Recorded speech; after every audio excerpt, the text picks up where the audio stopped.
wish I knew how to quit eating bugs. This seems so weird. There's no place like home. I'm gonna make him an offer down with you.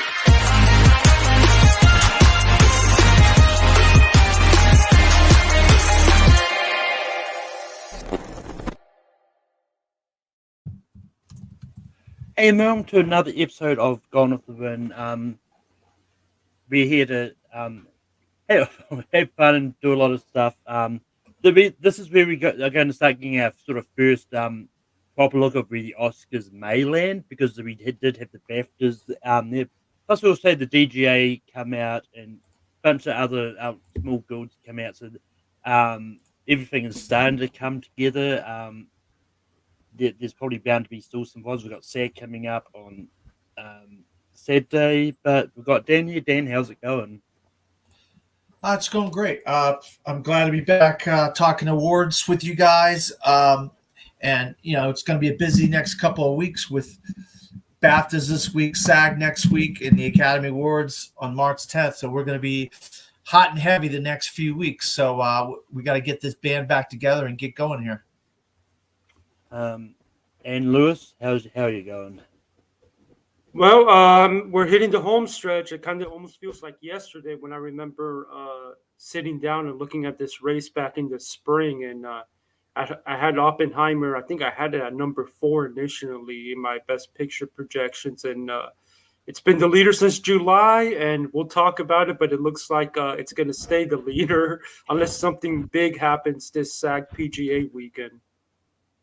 Yeah, I mean, there's a lot of these races that are looking pretty obvious of where they're going to land.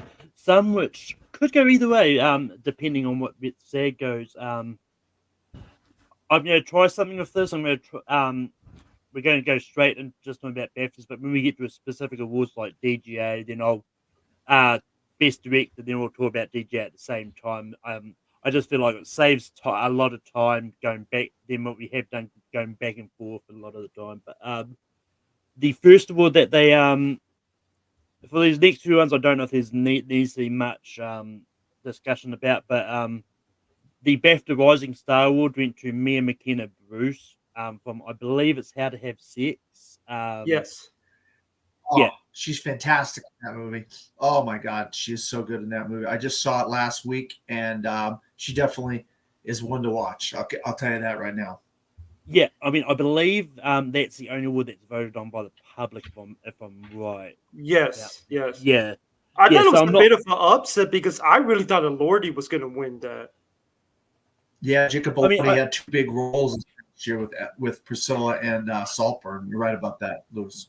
I mean, I think it's one of those. I think it shows how much the British people really loved How to Have Sex, that movie in general.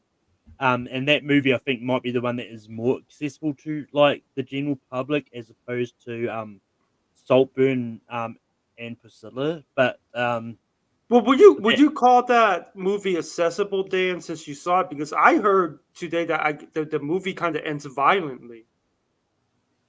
It doesn't end violently. There's something in the movie that is a violent act that takes place, and that I think a certain demographic of people in this country, how old are you, Lewis? I'm 34. Oh, never mind then. You're too old. A certain demographic in this country needed to see this movie. And I think this movie is something that is kind of a problem.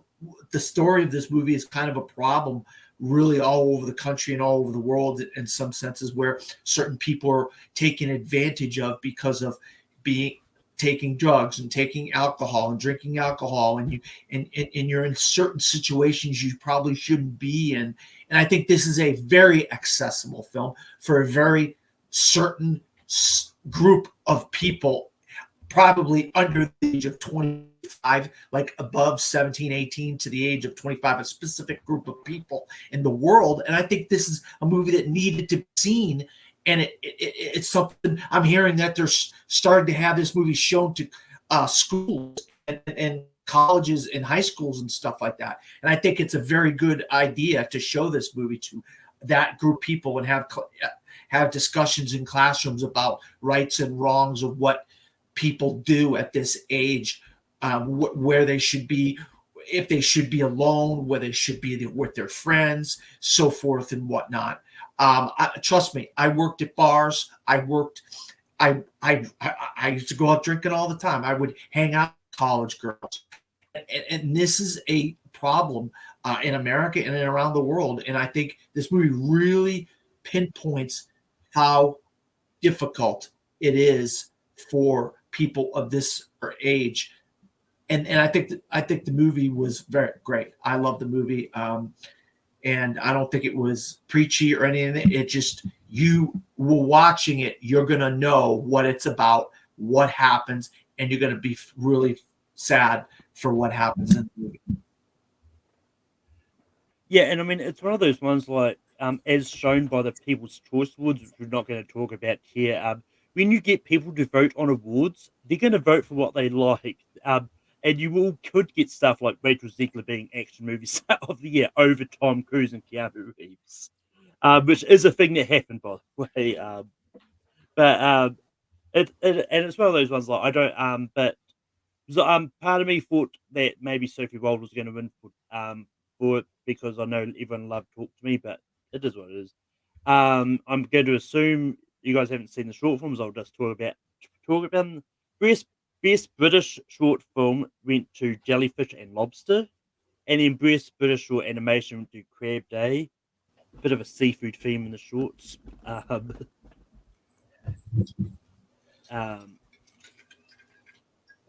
Outstanding debut by British writer, director, or producer went to Earth Mama, Savannah Leaf for Earth Mama. Lewis, what are your thoughts about Savannah Leaf winning debut by British writer? I thought this was a little bit surprising, because I did think that How to Have Sex was going to win here, even though I had not seen the movie. It looked like the stars were aligning for it. But it ended up going to Earth Mama. And Earth Mama, I have to say, Earth Mama has ended up being a little bit more of an awards player than I thought it was going to be, because I want to say got a DGA for first time director.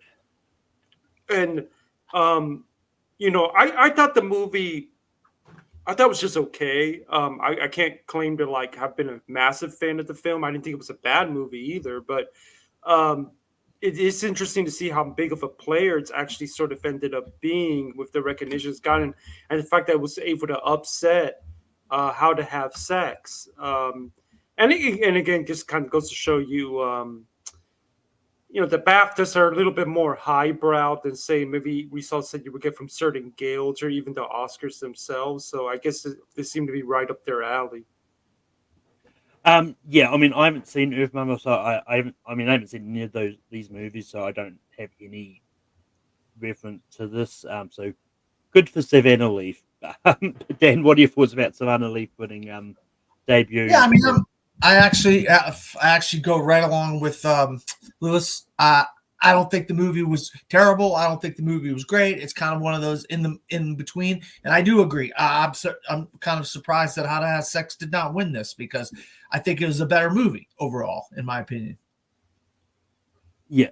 But moving on to the next category, which is Outstanding British Film, and I'm not overly surprised, but once again, just with the love How to Have Sex with getting a lot of nominations, I'm a little bit surprised, but Zone of Interest did end up getting Outstanding British Film, which is not a big surprise to this, but considering how much the BAFTAs loved All of Us Strangers and How to Have Sex, I thought one of those could have won it, but it is what it is. Once again, I haven't seen Zone of Interest. It's only just come out over here, so I might check it out. Maybe, I don't know. Haven't decided yet. But Dan, what are your thoughts about Zone of Interest getting Outstanding British Film? Well, I mean, it is technically, it's an international film, but because this is the British Academy Awards, basically, of course they're going to vote for their own movie. They're not going to vote for some other movie. When they have a powerful movie like The Zone of Interest and Jonathan Glazer, they're going to go for their movie. So it makes complete sense that they're going to go for their own movie, and then of course it's going to win international feature. So, I mean, you get double dose of Zone of Interest here, winning these two awards. So yeah, it's a little bit of themselves patting themselves on the back here. I mean, to be fair, all the movies in this category are British because it's an outstanding British film. But I just wanted to. Yeah, there you go. Lewis, what are your thoughts about Zone of Interest getting British film? I mean, I actually think people are sort of downplaying how big of a win this is for Zone of Interest, including, as we will talk about later, an international feature, because it did not get into Best Film. Poor Things did get into Best Film, and Poor Things was up for Best British Film, which is why I had put on Gold Derby that I was predicting Poor Things to win here. So to me, that tells me that A, Zone was probably a very close number 6 for Best Film, and B, I feel like this movie is still being discovered to some extent. I feel like it's got a bit of some momentum going on. I've been hearing buzz. I think Ann Thompson made comments about how screenings have been going on, and there's been some buzz going around the film, and momentum is building. Now, I'm not ready to start saying it's going to be the next Coda or anything like that. But I do think that where before I would have had it much lower on my ranking of the picture contenders in terms of their chances of win, I'm actually think it's climbed up since then. I think it's a movie that seems to be hitting with a lot of folks. I think because it's going on in the news, it also gets people up talking and identifying with the movie and seeing that it's an important film. And for it to win here over a movie that was nominated for Best Film goes to show me that it is only building up strength. And I think this is a great sign for it, that it has a shot to make a little bit more noise at the Oscars than maybe we would have thought it would have done a week ago, because we are also going to talk about it pulling off an upset in another category as well in one of the texts. Yeah. But moving on to best special visual effects, Poor Things won that. Likely, it's probably going. It puts it in its spot where it's probably likely going to win at the Oscars, but we still got the visual effects still to come out. I think they. Well, but Malcolm, Poor Things is not nominated at the Oscars for visual effects. Oh, never mind. I forgot that. But Dan, what are your thoughts about Poor Things winning special visual effects?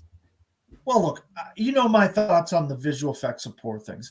I just think it's all based on backdrops on in a soundstage and stuff like that. And I know some people, and I don't even know if Lewis is going to be one of those people, but I just don't consider this visual effects.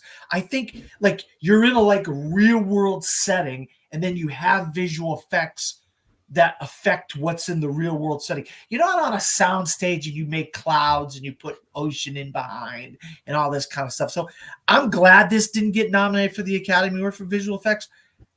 Good for it to win here. I just don't think it's that great of visual effects to me. But maybe Lewis will have something else to say. Lewis, what are your thoughts about Poor Things winning special visual effects? I mean, what I have to say is that I think, if anything, this actually helps potentially, because we still got to see the next chapter in this race, which is Visual Effects Society. We still got to figure out. I think this might help Godzilla in the end, because I have said that if Godzilla's going to win an Oscar, I feel like there's got to be chaos in the visual effects race, because Napoleon and Creator were here, and Guardians, and those, and I think Mission Impossible as well, and those were nominated at Oscar. So the fact that they couldn't win here potentially shows weakness for those movies. Now, Creator could bounce back and win at VES. Napoleon can bounce back and win supporting at VES. But to me, if, say, Oppenheimer actually, they do something crazy and actually wins VES, which is possible, and Napoleon doesn't win supporting, and Godzilla wins that character visual effects nomination that it has at VES, at that point, I might just go down with the ship and predict Godzilla, because it would tell me that there isn't a consensus forming around visual effects, and that's the kind of environment that I can see them deciding to go with a Godzilla. Because for Poor Things to win here tells me that they weren't too crazy about their other choices, and they just checked off the movie that they saw. Yeah, but and it's one of those ones like I'm honestly surprised at what Guardians didn't win here personally, because I do think it's but I will sort of fight back at when Dan was talking about like the visual effects for things. Like I don't think the visual effects is just the whole backdrops and that, because I think there's a lot of other visual cues, like when they're doing the whole like black and white stuff and other kind of stuff. I think the visual effects is more than just the backdrops and all that. Because it's one of those ones like I think it and um just one of those ones like I do get the opinion that other people have. Like there's definitely not just Dan that has that opinion, but it's just one of those ones like um but yeah, but it's going to be interesting to see what happens. Because but yeah, Poor Things is the only one out of these five that isn't nominated at the Oscars. The other four are, so it's definitely going to. It's got the It's definitely still a wide open category. Moving on to best sound, we've got the Zone of Interest winning. Lewis, what do you thought about the Zone of Interest winning sound? Yeah, this is interesting because I have thought that Zone of Interest was a potential sleeper here, potential dark horse over Oppenheimer. I don't know if I'm ready to predict it. I want to see what happens with the Sound Guild, but this does show me that there is a possibility that again, Zone is picking up steam. I don't think it's going to be enough to do pull a coda, but I do think that it's picking up steam. It's picking up momentum. It's getting discovered, and I can see a situation where it pulls off Sound at Oscar as well. But Zone doesn't have the editing stat that Oppenheimer does. So I still maybe think Oppenheimer has the edge at Oscar for it. But to me, this again shows me that Zone is picking up steam, that they were willing to say, okay, we're giving Oppenheimer awards elsewhere, but here we want to recognize the sound working Zone. And to me, this overnight now, the sound race goes from looking like a easy Oppenheimer pick to now you really do have to take into account the possibility that Zone of Interest can pull this off.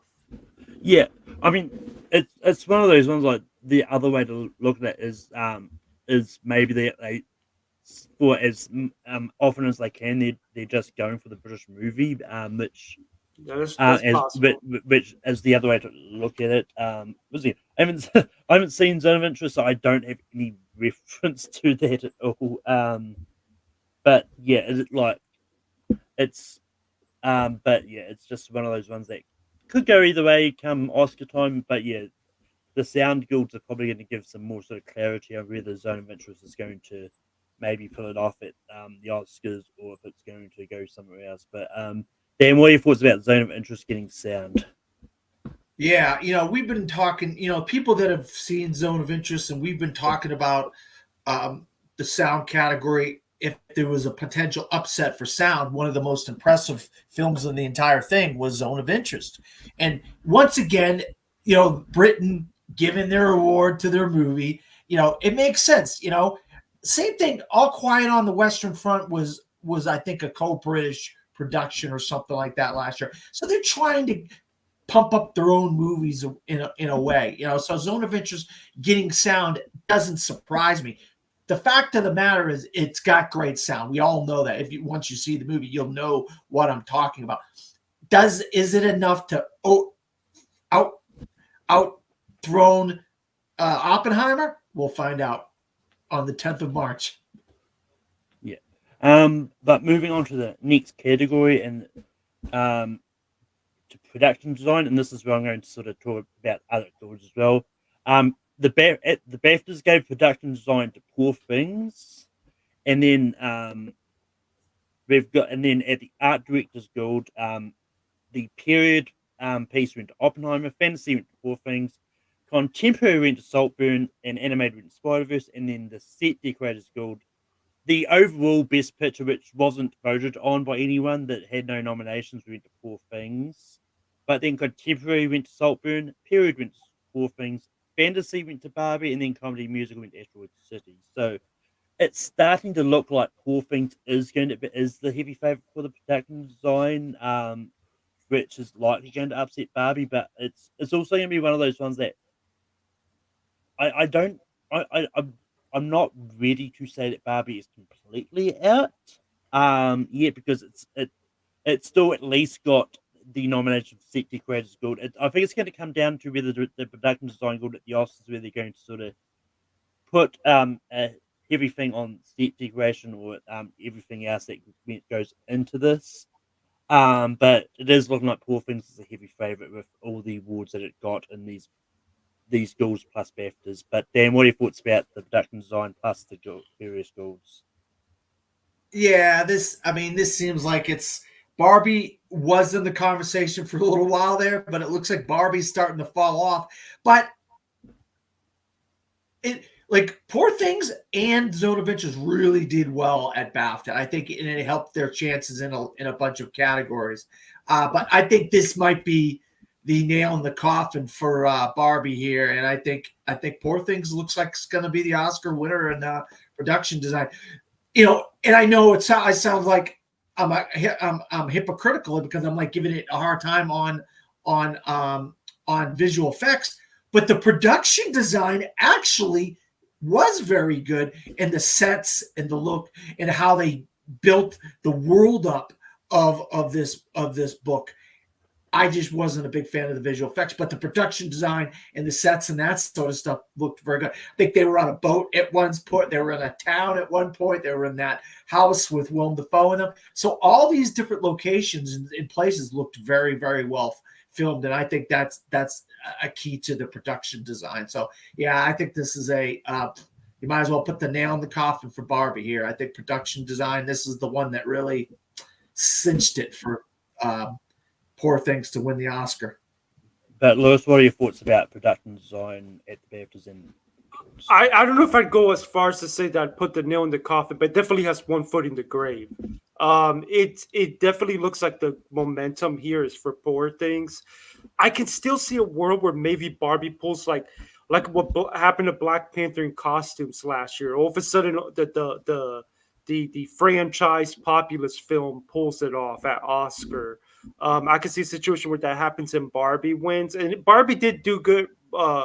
Bounce back with I think it was the Set Decorators Guild. It bounced back and won there, even though it didn't compete against Poor Things there like it did with the Art Directors Guild, and obviously here. But I mean, Barbie was the critics' choice, and I think as we've been going from phase one to phase two, and going from critics to industry, it's become clear to me that Barbie has just ended up being, in a weird way, given the kind of movie it is, it just ended up being more of a critics thing. Obviously, there's still love for it among the industry, but there is a ceiling to that love. And it's gotten to the point where I think it could be affecting its tech chances in these below the line categories. I still don't. I don't think it's impossible that Barbie will still be get caught up to the stage when they give this out at the Oscars. But at the moment, I definitely would rather be Poor Things. And I will say that I don't think it's still impossible, even though I think it's unlikely. I don't think it's completely impossible if Oppenheimer pulls off a huge upset here.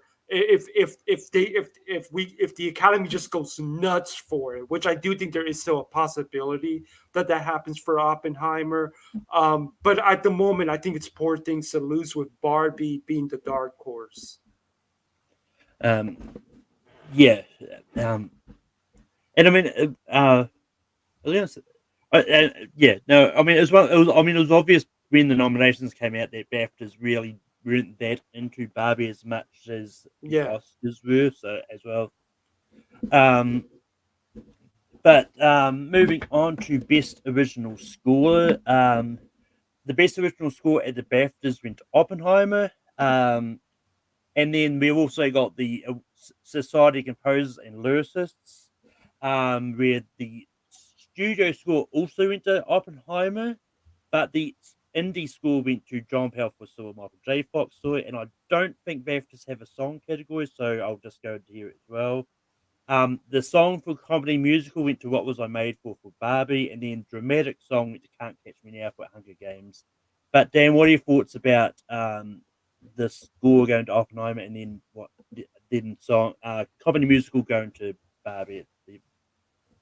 Yeah, I mean, Yeah. people were always talking about the score of Barbie being pretty good, but it wasn't going to ever beat the score of Oppenheimer. So to have it in two categories, hey, you give the score to Barbie, and then you give the main score, of course, to Ludwig Göransson, which he's been cleaning up everywhere. He's definitely going to win the Academy Award. It's going to be his second. Boy, this is a young guy, and he's already going to have 2 Academy Awards under his belt for Black Panther and now Oppenheimer. You might as well just The next hand John him the Williams. award.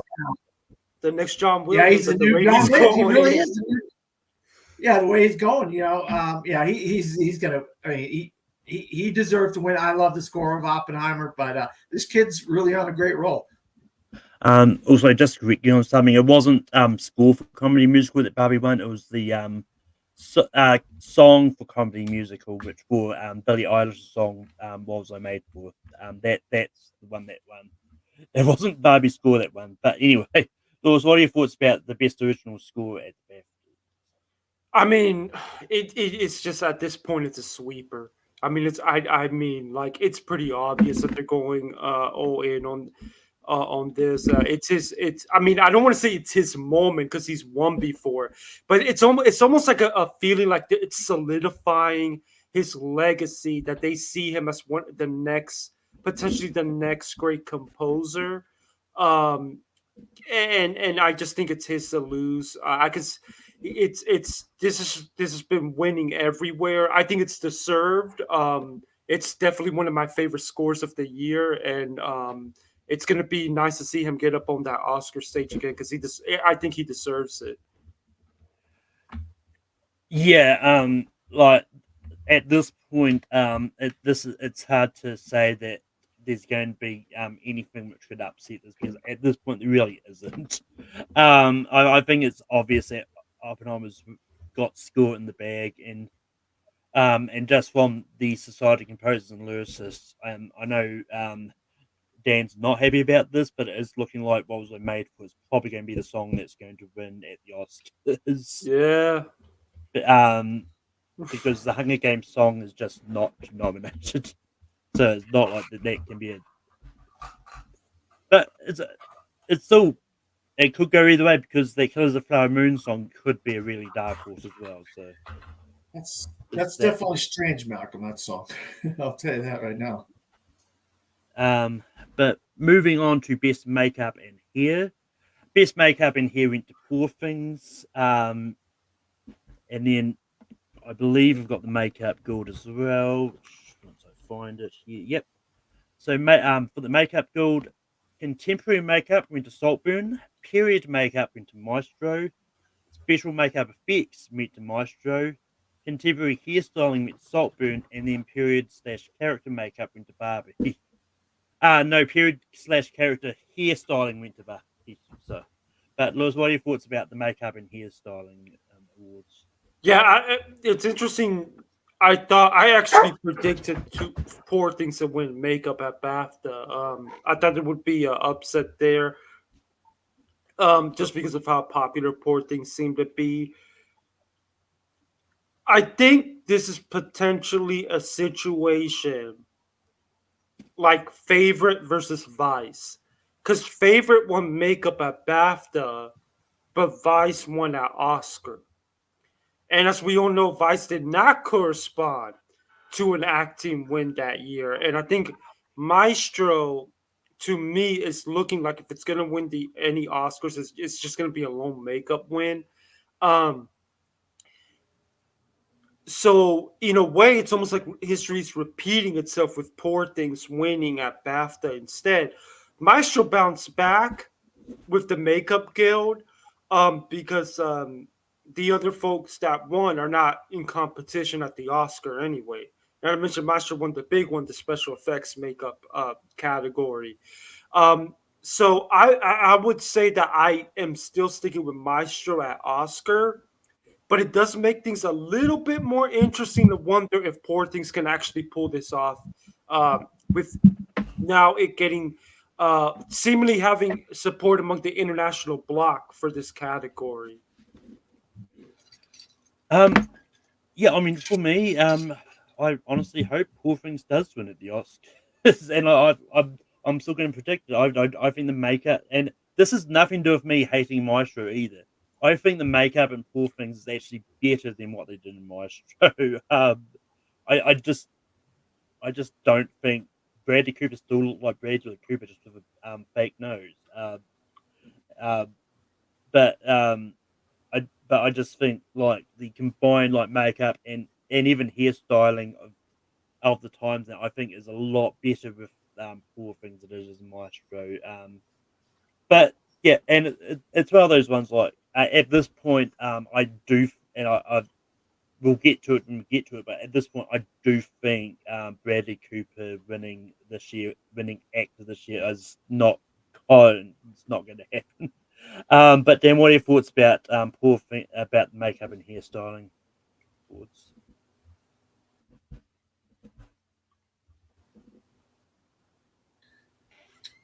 So what happened? Poor Things won or Maestro won? Poor Things won at BAFTA, and then Maestro won You've at makeup. been breaking up a little bit for me, Malcolm. I'm sorry if you can't hear me. I don't know. I'm sorry. Well, you froze there a little bit. Poor Things won at BAFTA, and Maestro And won then- what? At the Maestro, makeup artist guild. All right. Are we still losing Me? you? I froze. yeah.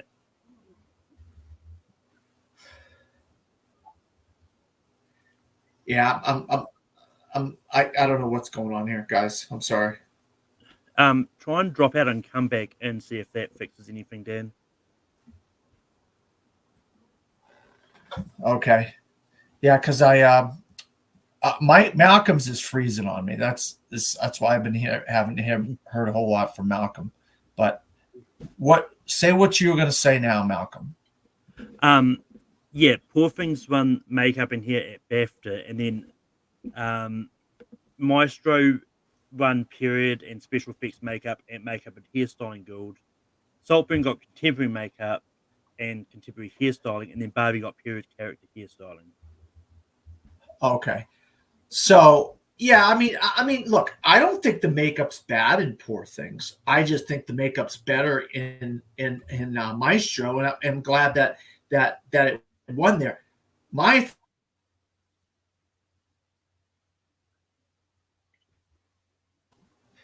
Oh God, my thing is that I think that neither one of those two films will win at the Academy Awards. I think there's going to be an upset in this category because I think we have had the acting awards go hand in hand with makeup. Well, guess what? Oppenheimer has incredible makeup, incredible hair. And I think with Robert Downey Jr. winning an Academy Award for Best Supporting Actor and possibly Cillian Murphy winning for Best Actor, you could see them just checking that box off for Oppenheimer and costumes and makeup. Makeup and hairstyling. But Dan, Oppenheimer didn't win at BAFTA, and it didn't even win at least one category at the Makeup and Hairstyling Guild. I mean, even Everything Everywhere pulled that off. I mean that would be a really out of nowhere win, in my opinion. And I was actually going to add on that note. Poor Things. I know. If, You're right. On that note, if Poor Things was makeup in here, that means an Emma Stone's probably going to win actress. So it could still line up. Well, so or it could just be a Vice situation. Yeah. Yeah, it's a Vice situation. You're right, absolutely right. You're absolutely right, Lewis. It's a Vice situation. You know what I mean? Where it's just a random movie wins costumes and makeup. Really, Christian Bale should have won actor. Not Rami Malek. Let's be honest. Whether you like Dick Cheney or you don't like Dick Cheney as a person, the best performance of the year that year was Christian Bale in that makeup as Dick Cheney. It's ridiculous. Rami Malek won. I thought Rami Malek was better than Christian Bale in Vice. I did not like him in Vice at all. But anyway, this is not about that year's Oscars. You're right, Malcolm. You're right. But moving on to Best Editing, and Best Editing went to Oppenheimer, Dan, what are your thoughts about Oppenheimer getting Editing, I mean, this is some of the best editing of any film all year. I mean, I thought maybe Anatomy of a Fall might have had a chance in this category potentially, but it just shows you how strong Oppenheimer is. It doesn't matter if it's the BAFTAs, the whatever awards, it's going to win in a lot of these texts. I'm telling you, it's going to clean up in a lot of these texts. That sound was very fascinating to me, though. Lewis, what are your thoughts about Oppenheimer getting editing? Yeah, I mean, this is one of those that's looking like a tech sweep for Oppenheimer. It's probably going to win at A's. I mean, it's extremely likely to win at A's. Honestly, it's just looks like Score and another one that we're going to be talking about later.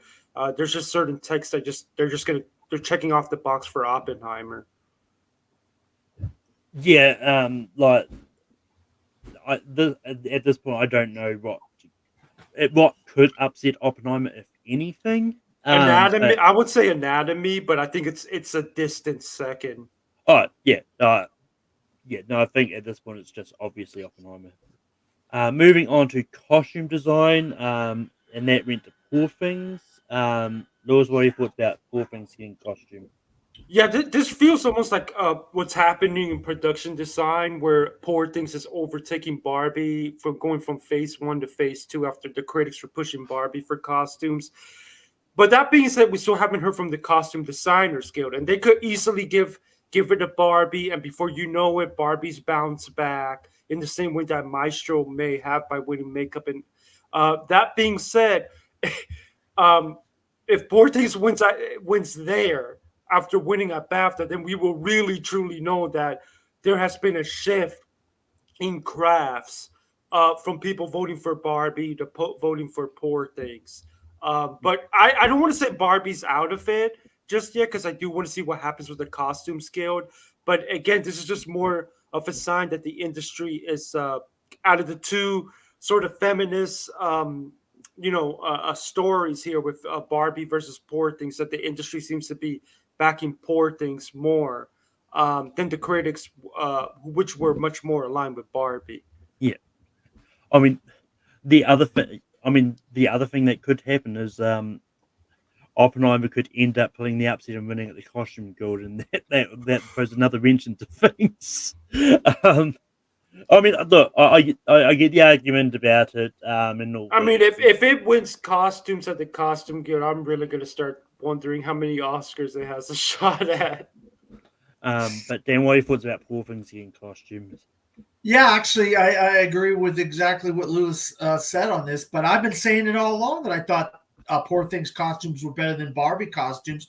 I like the dresses. I like the nighttime wear where she's in the bedroom, the various different types of things she was wearing. I thought they were interesting, fascinating costumes. I've always been saying this about the costumes in Poor Things. I always thought it was the best costumes of the year. So it makes sense to me that it wins here, and I think it's going to win the Academy Award for Best Costumes. I'll tell you what, it's starting to show as like a All Quiet on the Western Front in a lot of these tech categories where it might win a bunch of them, but also Oppenheimer is going to win a bunch of them. They're going to be yin and yang on a lot of these techs, Poor Things, and Oppenheimer, it looks like right now. I mean, I think it's going to come down to on how much the Academy love either Oppenheimer or Poor Things, because if they really love Oppenheimer, they're probably going to vote for it as often as they can.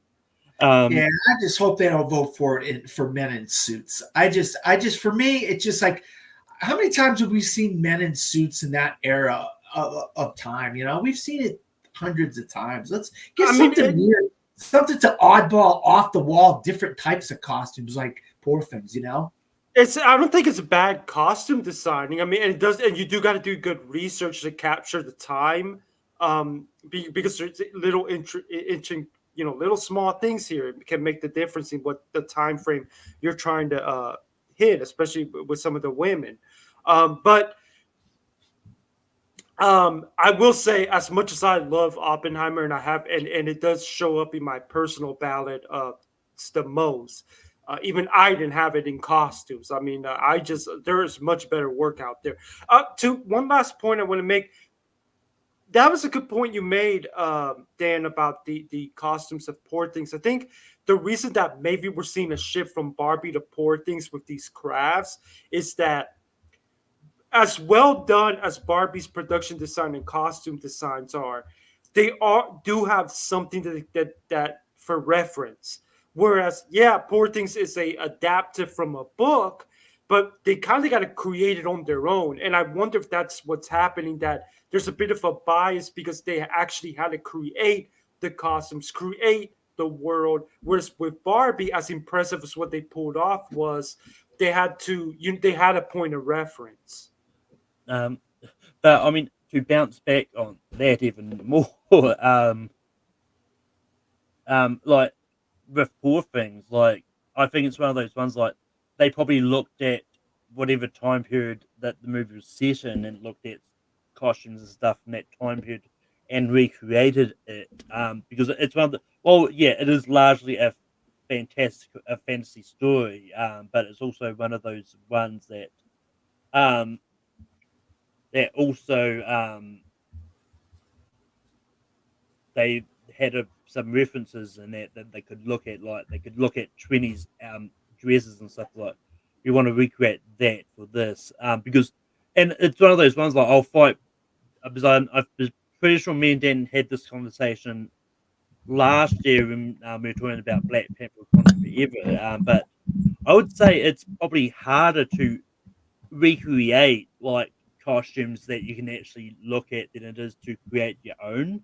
Because at least when you're creating your own, you can sort of look at stuff from that time period and like and go, oh, and something looks like that. But it's even harder to look at something and recreate it perfectly. And so you've got it as side by side reference. I do get the argument on both sides.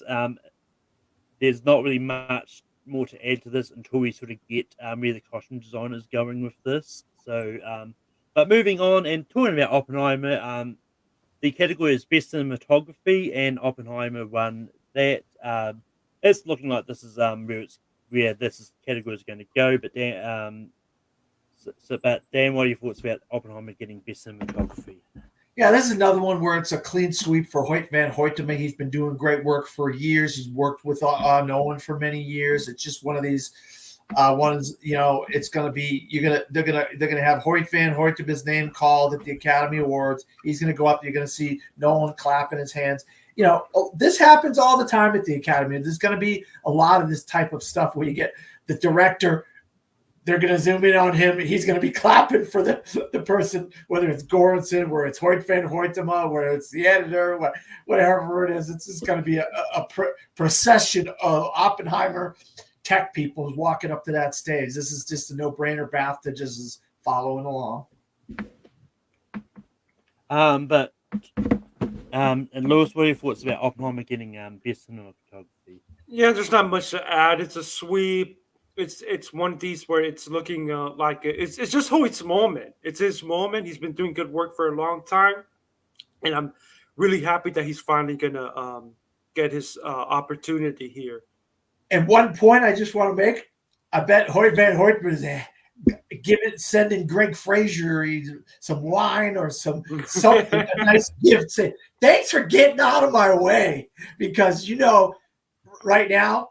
Greg Fraser is probably going to be the front runner for cinematography again next year. The way things are going to do. Well, Greg already's got his Oscar, so yeah, but he's going to win again.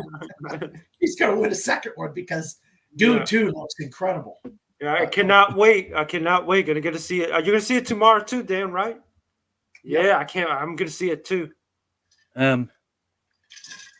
I'm just going to wait till it comes out. I'm not a film. Well, I'm not a film critic, so I can't see it in early screenings. But anyway, moving on to a category which, after doing my research, it actually hasn't been around as long as I thought it had. But it's a category which is going to be added to the Oscars in 2025. It's the Best Casting Award. That went to the holdovers, but for some reason I thought this was in the BAFTAs a lot longer than what it has been. It has only been around since 2020. So but this award went to the holdovers, which surprised me a little bit. Just was like Killers of the Flower Moon was there and How to Have Sex and all that, but I'm not upset about the holdovers winning it for this. But Dan, what are your thoughts about the Oscars adding a Best Casting award and then the holdovers winning it at the BAFTAs?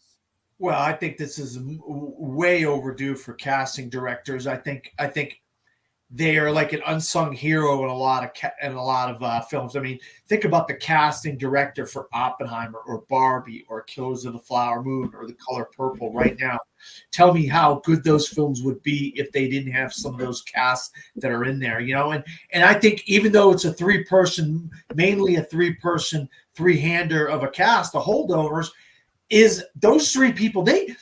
I listened to the interviews with Dominic Sessa on the red carpet of the BAFTAs, and 800 people tried out for that role, and he got that role. And then both Alexander Payne and Paul Giamatti both said he was the perfect person for the role. We couldn't imagine of anybody else playing this character. So you put the three of them together, they really made that movie what it is. And for me, I think it's a great thing that they ended up winning an award for casting. I think, like in the sense of like Coda, a little small five-hander. You know what I mean?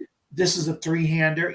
Sometimes little casts can really be very effective, and I was glad to see Coda win, and I'm so happy that they finally got casting. And it's just gonna go people. Who are they gonna have the? Who's going to get the award? It's the casting director. How obvious is that? How stupid do you got to be? Who's going to get the trophy for casting? It's the casting director. It's a no-brainer. It's just like, same thing I think stunts needs to be. Like, who's going to get it for stunts? The stunt coordinator. Unless they have 2 stunt awards, stunts and a specific stunt for a specific person, stunt whatever, that person will get that trophy for that particular thing. And then if they do stunts for, in general, it's going to be the stunt coordinator will get it. And that's how they'll do stunts. How hard is this to understand? Why would people not, who's going to get the Academy Award for stunts? We do that. Come on. But Lewis, what are your thoughts about the Oscars adding a Best Casting award and the holdovers winning at the BAFTAs? I agree with Dan that it's pretty obvious that's going to be the casting director. I do think there's going to be questions as to when you get the entire Academy voting. The question is, are they actually going to focus on the hard work that it would take to cast certain, nominated films? Or are they going to treat it like a SAG ensemble, even though they shouldn't be, because the idea of the award is supposed to be the casting director and what they pulled off with the casting. But because we see this all the time where the branch understands the assignment, so that's how they vote to nominate. But then when it's time for the entire Academy to vote, they could not necessarily, they might have something else in mind. So I can see a situation where casting, before you know it, ends up being a good predictor or a pathway for what's going to win best picture.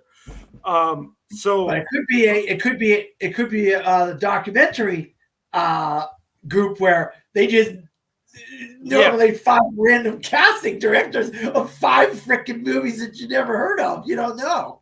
Yeah, that's a possibility as well. And then with the Academy votes, okay, which is the movie that was seen by most people? That to me is going to be interesting to see. It's going to take time. Now, from what I understand, for the first 2 years, I think we actually won't get to see this award presented on ABC, because ABC apparently has some kind of thing with their contract at the moment that they can't add awards to the ceremony. So I would guess that after the contract is up, obviously the Academy would be demanding that they can show that on air. But that's going to be interesting to see. Carpet. They could give it away on the red carpet, maybe. No. I mean, they could, but I would rather that they do it on the main show eventually Okay. when the contract Yeah, is yeah. up. I don't want to be like a situation where SAG where they give away stunts. They always give it away on the red carpet, and then Yeah, you're you right. know you don't know about it until you're on social media. That Yeah. happens with some Critics' Choice stuff as well. But yeah, it's going to be interesting to see. It's going to get to a point where in a couple years after it's been implemented, where we understand, okay, is casting just another award, or is it a key award to a path to Best Picture? Like, how's that going to work out? Is it going to be seen for what it should be, the work of the casting director, or is it going to get treated like a SAG Ensemble award? Those are all things that's going to take time to figure out. In terms of the BAFTAs, so far the BAFTAs seem like they're trying to take it seriously with what the casting directors are doing. And what I have noticed so far is that the winner of casting at the BAFTA was not nominated for SAG Ensemble. That's been an interesting trend that I've noticed. Another trend that I've noticed is that with the exception of the year that Rocks won, um, the winner has actually at least had one acting win because Joker won 1 year, Elvis won last year, the West Side Story won another year. So, with the exception of 1 year, this hints at least one acting award. So, it'll be interesting to see if we see that trend happen with the Oscars as well. So it's not might just not be a thing to look out for picture, but also a thing to look out as to the acting awards. Uh, but Holdovers doesn't surprise me too much. I had it at number 2. I actually have predicted Anatomy to win here. But Holdovers doesn't surprise me. I think they just had a lot of appreciation. And I do think that the discovery of Dominic Sessa had a lot to do with it. Yeah, I mean, I don't have a lot to say about the Oscars adding this. Like, it's good, and I mean, like, I'm glad the casting directors get their time shine. I would have rather to see a stunt category for casting. But Well, can I personally, just chime in real quick, Malcolm? Real quick, not to interrupt you, but one of the main reasons why casting did get added to the roster of awards is they have a guild. They have a casting guild, and they have a guy that's in charge of the academy now. Used to be a casting director, so it was a kind of a mission for him to get casting as in another category. Now, does stunts have a guild? Are there stunt workers in that guild? Needs to go and fight to get that, to make that happen, and get in those offices and get the studios to fight for it. And that's how that I think stunts could get in there. But I just wanted to. They just added a branch that includes stunts, so hopefully that means that they're building the foundation. That maybe in a couple of years they'll announce that. That's great. That's fantastic. All right, Malcolm, go ahead. I'm sorry. but yeah, so I don't have much to say about that. It's one of those ones that's going to be interesting to sort of see where that goes. Like, it'll probably take a few years to sort of see where the balance of casting, or the voting is going to go for these awards. But yeah, I'm glad. I am glad the Holdovers won, because I do think that is a good cast. And yeah. But moving on, best film not in the English language went to Zone of Interest.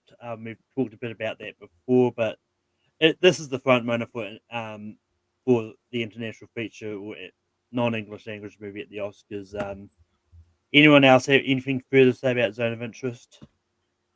No, this is obviously the front runner for international feature. I'd be shocked if it lost. But again, it did beat out a movie that was nominated for Best Film in Anatomy of a Fall. This actually told me, because there was a point where I was wondering if Anatomy of a Fall was number 2 in picture. I no longer believe that. I do think it's close, but I don't no longer believe it's number 2 because, yeah, it is looking like our front runner in another category that we will talk about. But for it to lose here, even though it was nominated at Best Film, shows me a little bit of a ceiling to its support. But again, just more proof that Zone of Interest is picking up momentum, and I think it's one of those movies that's still being discovered. I agree. I think we all know. I would bet my mortgage that it is winning international feature at the Yeah, Oscars. It is the biggest lock of them all, if you ask me. yeah. But moving on to best documentary that went to 20 Days in Mariupol. Talked a lot about that in the past few times. Anything further to add about 20 Days in Mariupol? It's the Yeah, front I runner mean, for this the is gonna Oscars. if this yeah, this thing's gonna win the Academy Award for Best Documentary. I mean, if it wins over here, it won BAFTA. Those two, I think you're starting to look at documentary and international feature being two of the easier picks for the Academy Award right now. I think. Yeah. Um, but um, um, but moving on to best animated film. And this is where Mhm. things are getting is looking really interesting here because The Boy and the Heron won at the BAFTAs. But Best Feature at the Annie Awards went to Spider Verse, and Independent Film went to Robot Dreams. Now, I don't think Robot Dreams is likely going to cause an upset at the Oscars because it was nominated, but it is looking like it's definitely going to be between Spider Verse and Boy and the Heron, as we've been saying all for the last few weeks. But Dan, what are your thoughts about Best Animated Feature? Yeah, this is a surprise to me. I mean, no, okay. Let me preface that by saying it was a surprise overall, but it was a surprise to me because I just felt like this specific group of people would have went for Boy and the Heron. I think Spider-Man's more of an American kind of a film and with an American type of cast and characters. Boy and the Heron is more of a European kind of Asian kind of film, maybe a European British grouping of people may have gone for that instead. I was debating whether Chicken Run was going to surprise here, but that would have really helped Spider-Man. But now that Boy ended up winning, I think it kind of makes it an interesting race. But with the Annies cleaning house, with Spider-Man cleaning house at the Annies, pretty much, I think I would not bet on Boy and the Heron winning the Academy Award, but this is this has kind of put a little bit of a monkey wrench into the animated feature category. Yeah. But I mean, it's one of those ones like this is the first anime to win at the BAFTAs for Yeah, animated. So and it's one of those ones like there. I mean, it shows there's a lot of love for Boy and the Heron. And I wouldn't be surprised if it is the one that wins animated form because it's one of those ones like I think if Spider Verse won here or something else won, then I'd think it's more of a clean sweep for Spider Verse. But I don't think it's that cut and dry for the Oscars because don't forget Boy and the Heron also won the Globe for animated as well.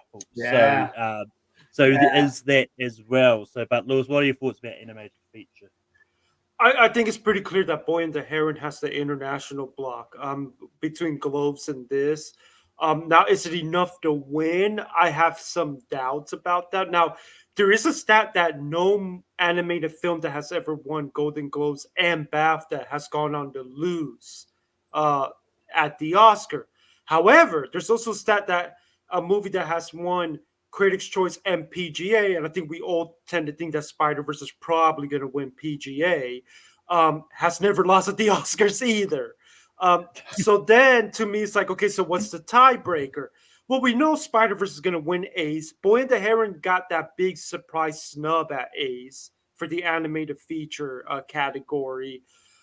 And it's not like the BAFTAs haven't had an issue of not aligning with the Oscars and the animated feature the last couple of years. Didn't go with Encanto, then went with Mitchell's versus the Machines, if I remember correctly. They didn't go with Toy Story 4, then went with Klaus. Um, you know, we've seen this from them, where sometimes they go a little bit different. Um, I I still think it's Spider-Verse. I still am going to predict that, barring like a surprise at PGA or something like that. But I I would have to admit it's not as open and shut as it looked like a couple weeks ago. I think Boy and the Heron's still competitive, but I think it's still Spider Versus is to me is still the clear favorite. Yeah, because it's a category that the overall Academy votes for, and I feel like the overall Yeah. Academy is going to strongly go for Spider Verse over the Boy and the Heron. And I mean, that's, what I the, think, the right? situation is that Boy and the Heron did make it into the TIFF top 3, which is impressive from an animated feature. But Spider Verse, as we all know, is such a massive hit, and it objectively, as someone who keeps up with these, it objectively has the best audience scores of the year. So I think because I do think that if when you give it to the overall Academy, and we've seen this before from the Academy when they picked Toy Story 4 and Encanto, they kind of tend to go towards the more big populous film that they took their kids to and stuff like that. Yeah, and if you go by Letterboxd, it's the highest rated film on Yeah. Letterboxd 2023. I don't know if that's a stat you can use for this, but it's a massive stat if you ask me. It's the audience score, Stan. Look, I'm not as high on this movie as other people are, even though I do think it's a good movie. Even though I do think it's a good movie and deserves recognition, but there's the data doesn't lie. It is arguably the most liked movie of the year. With Godzilla, Oppenheimer, and Holdovers right behind it. So it's got a lot of love, and I still give it the edge, even though Boy and the Heron is putting up more of a fight than admittedly I thought it was going to.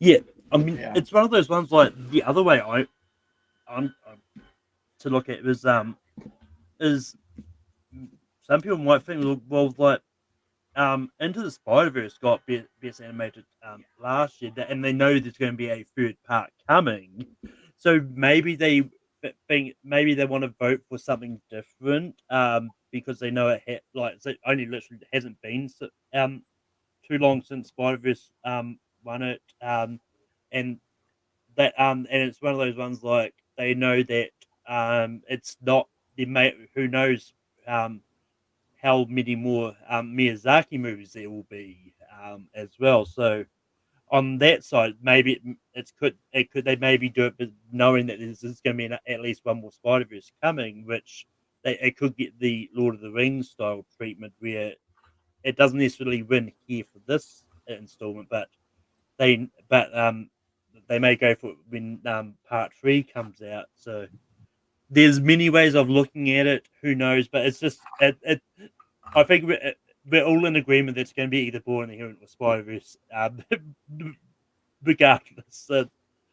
Barring any random surprises of Elemental getting this random surge and pulling out, which I don't see that happening at all.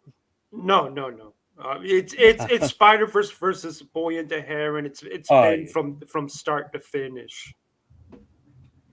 Yeah, I mean, and I think it's one of those ones. Like I think, yeah, even though once again, I don't think it's likely, but I think there is a world where maybe Born Here and Spider-Verse gets split votes, and then something just comes out the middle, like a Robot Dreams or something, sneaks up through that middle. But once again, I don't see that thing happen. But if it's an exact split between the two, it's either going to be a tie, or there's going to be something else that maybe have a little bit more love. But who knows what can happen? But moving on to the screenplay categories,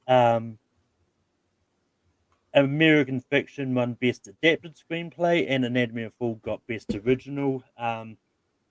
Dan, actually, no, I'll start off on this one. American Fiction getting adapted screenplay over Oppenheimer surprised me a lot. And I think maybe this shows the strength that American Fiction does have because, especially in the screenplay categories, and if it can win here, because I mean, not that I've seen the movie, but from what I gather, it's a very black centric story. And and as some people have said, like before, like BAFTAs have very rarely given awards to people of color, which we'll even get to when we get to another category in a minute. Um, but yeah, and I know that people were sort of worried about Barbie winning original when BAFTA kept it in original, but Anatomy of Fall winning original wasn't surprising. Um, but Dan, what are your thoughts about the screenplay categories?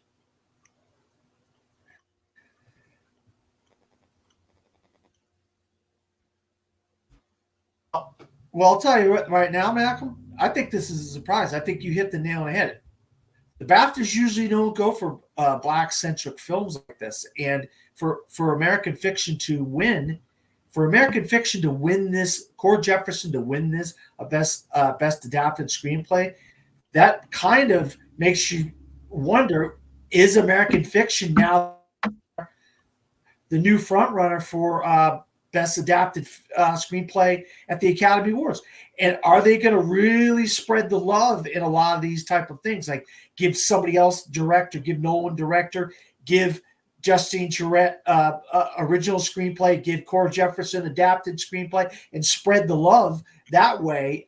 That to me makes it very fascinating that American Fiction won here, because I think it's a whip smart, funny, very entertaining screenplay. It really showed that movie was very, very good, well written.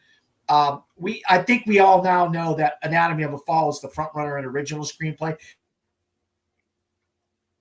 Lives could be a potential winner there, but now it looks like it's going to be Anatomy of a Fall. Now that it won over here with the BAFTAs, but the Core Jefferson winning is very surprising. I don't think he's going to win the Oscar. I think it's going to go to Oppenheimer. But if they really want to spread the love, give him an award, give Justine Triet an award, give Nolan an award, spread that. That's a way they could do it. Or they could also give it to Barbie because of the vitriol that happened with Greta Gerwig not getting nominated for director. Well, here's your Oscar, Greta Gerwig and Noah Baumbach. So they could go a lot of different ways at the Academy Awards. But this is very surprising, but I'm glad because I really love American Fiction. But Lewis, what are your thoughts about the screenplay categories?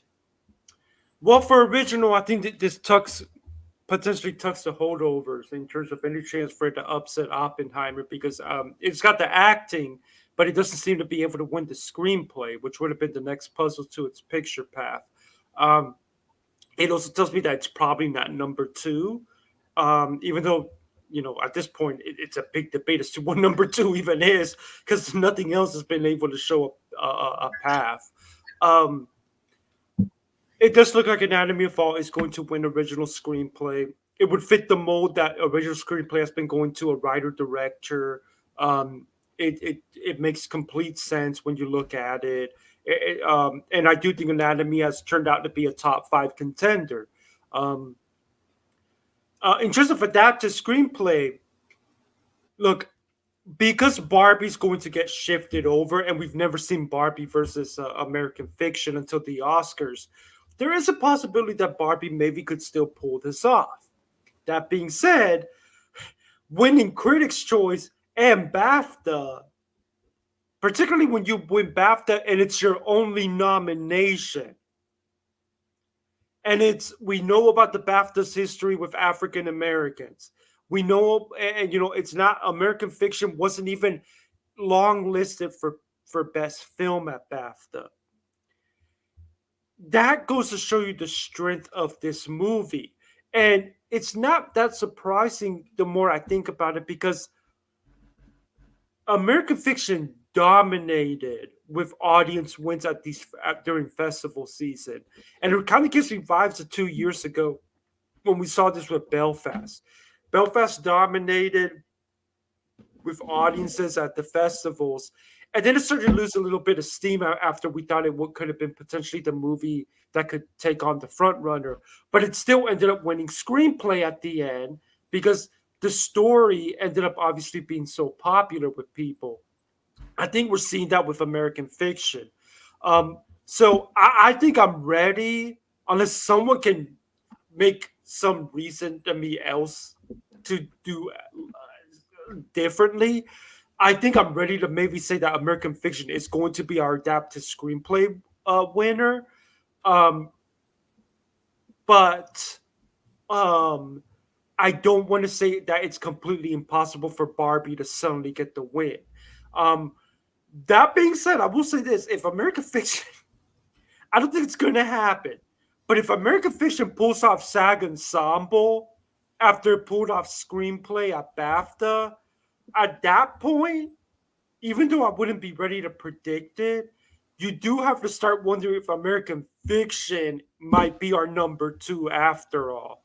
Um, but it's very interesting that this was able to win here, considering what it was going up against, considering what the group that it won with was. Um, it tells me that it does have the goods to win that Oscar. Um, but yeah, I don't have much more to add to this than I did. But we're going to move into the acting categories now. But before we do, we are going to start predicting the SAG winners as well. Just because I don't think there's any other place to put these two. The outstanding performance by a stunt ensemble and motion picture. The nominated at the SAG, we've got Barbie, Guardians Volume 3, Dial of Destiny, John Wick Chapter 4, and Mission Impossible Dead Reckoning Part 1. But, Lewis, who do you have winning stunt ensemble? I'm predicting Mission Impossible. It just kind of feels like something that they would do. They're going to automatically think about Tom Cruise and some of the crazy stunts that he did. There was a lot of marketing around his stunts there. I wouldn't be surprised if John Wick won. Heck, I wouldn't be even surprised if even Barbie pulled it off. But I'm going to go with Mission Impossible. Dan, who are you predicting to win stunt ensemble?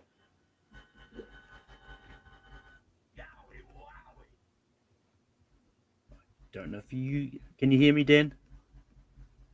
Yeah, well, I'll tell you, I think Lewis is right on. I think it's going to go to Tom Cruise. I think it's going to go to what he was able to do with Mission Impossible. But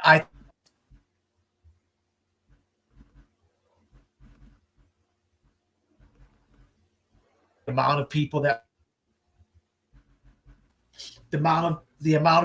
are involved in that, the stunts in that movie, to me, should win. And the crazy stunt, some of those scenes, the steps, the Arc de Triomphe, so many of the other scenes are just incredible. I think it's just Cruise jumping off a cliff, jumping into the train, and some of that type of stuff is what's going to win him the stunt ensemble. But hey, you never know. Maybe they'll have a brain and they'll go with John Wick Chapter 4.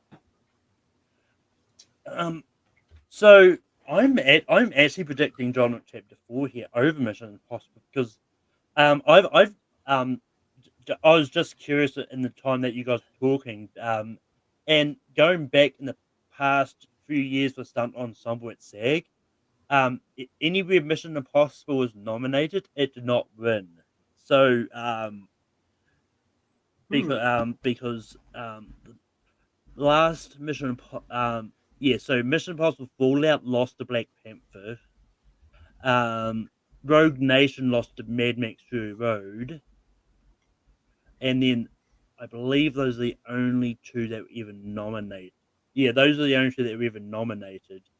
And plus, they did give it to Tom Cruise last year for Top Gun Maverick. So I'm thinking they might go for John Wick Chapter 4 because I think, I believe that's actually supposedly the only John Wick movie that's ever been nominated in this category, which is weird when you. Chad Stahelski, Malcolm, Chad Stahelski is actually a stunt coordinator That's where he got his start is being a stunt coordinator before he got into directing. So it would kind of make sense, like you're giving a SAG in a way to Chad Stahelski and his crew in a way, and showing the type of work he's done for many, many years.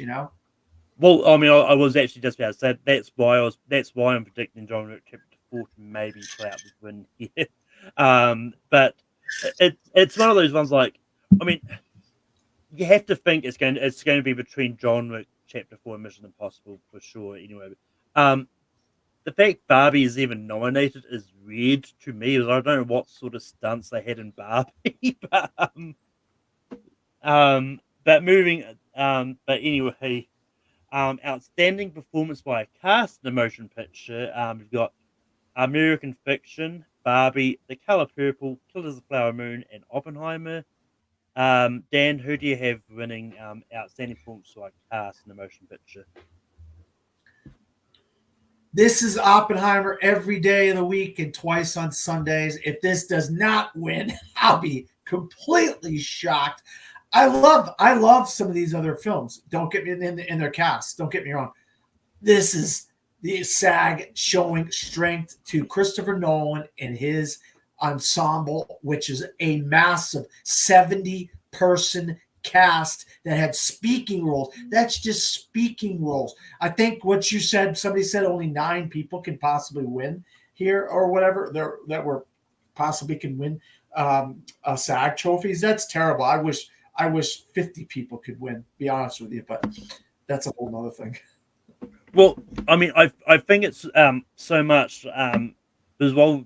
There may be 50 people that have separate involves. I think it's just one of those ones like it's some kind of rules that you have to be at least one of them can quote unquote main cast.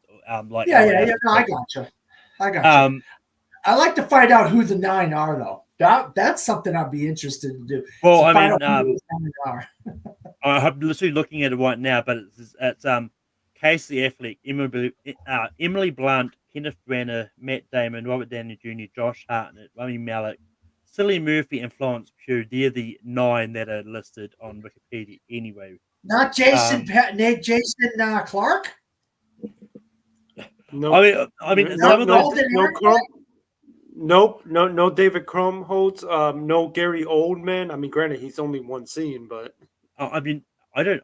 But how about Mike Alden, Aaron Reich, and Jason Clark? Go ahead. Look, I mean, yeah, I don't know what the logic is with how they picked the names that they did. There's some of these ones like it's a title card situation, I believe. Yeah, there's some of these ones like Kenneth Branagh and Casey Affleck. I think